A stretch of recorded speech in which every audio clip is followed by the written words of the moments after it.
Hello friends, myself Dr. Rohit Kaush, Senior Consultant in the Department of Urology, Robotics and Kidney Transplant. Urinary leakage एक बहुत ही common problem है जो कि हम बहुत सारे पेशेंट्स में देखते हैं अपने ओपीडी, आइदर मेल हो या फीमेल हो, और ऐसे बहुत सारे सर्जिकल प्रोसीजर्स है जिसके बाद की खास करके उनकी ये यूरिन लीकेज की प्रॉब्लम बढ़ जाती है या तो न्यूली डेवलप हो जाती है। कॉमनली ये यूरिन इनकॉन्टिनेंस को हम मैनेज कर सकते हैं with the help of some medicine and some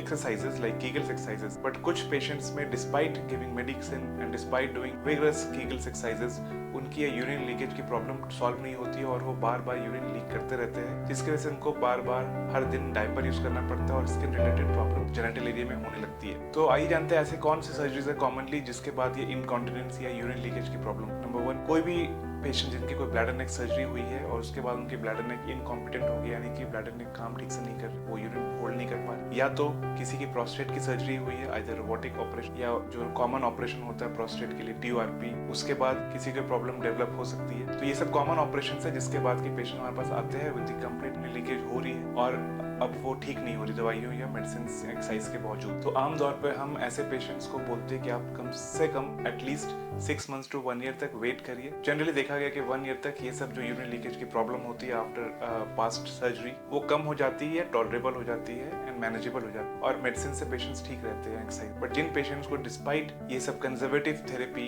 even after 1 year भी यूरिन लीकेज कंटिन्यू करती है एंड सीवियर होती है कि उनको बहुत डायपर यूज करना पड़ रहा है, वो सोशल गैदरिंग्स जा नहीं पाते हैं, हमेशा कपड़े से स्मेल आता है, तो उनको फिर हम एडवाइस करते हैं सर्जिकल प्रोसीजर के लिए। बट इस सर्जिकल प्रोसीजर के पहले हम उनके कुछ टेस्ट करते हैं, जैसे कि एक सिस्टोस्कोपी होता है जिसमें हम उनके पेशाब के रास्ते को इवैल्यूएट करते हैं एंडोस्कोपिक से, और एक टेस्ट होता है यूरोडायनामिक स्टडी जिससे कि उनके ब्लैडर को एसेस करते हैं कि उनकी पेशाब की थैली तो खराब नहीं होगी। अगर ये दोनों टेस्ट सही निकलता है तो फिर हम उनको एडवाइस करते हैं एक प्रोसीजर के लिए जिसको बोलते हैं आर्टिफिशियल यूरिनरी स्फिंक्टर सर्जरी। तो आइए जानते हैं ये क्या डिवाइस है। जैसा कि नाम ये आपको समझ में आ रहा होगा, आर्टिफिशियल यूरिनरी स्फिंक्टर, ये एक आर्टिफिशियल डिवाइस है जो कि उन पेशेंट में किया जाता है या लगाया जाता है जिनको यूरिनरी कंटिन्यूअस इनकॉन्टिनेंस के प्रॉब्लम है, उनको लगातार यूरिन उनकी लीकेज होते रही है और डिस्पाइट ऑल कंजर्वेटिव मेजर्स वो कम नहीं हो रही है, ठीक नहीं, उन पेशेंट्स में हम ये सर्जिकल प्रोसीजर, इस सर्जिकल प्रोसीजर में एक स्मॉल इंसिजन लगता है अराउंड 2 to 3 सेंटीमीटर है, ठीक उनके स्क्रोटम के नीचे, और वहां से उनके हम पेशाब के रास्ते को डिसेक्ट करते हैं, एक्सपोज करते हैं, और वहां पर जाके ये डिवाइस सर्कुलर फैशन में उनके पेशाब के रास्ते में लग जाती है और फिर ये एक पंप के थ्रू कनेक्ट हो जाती है उनके स्क्रोटम। जब भी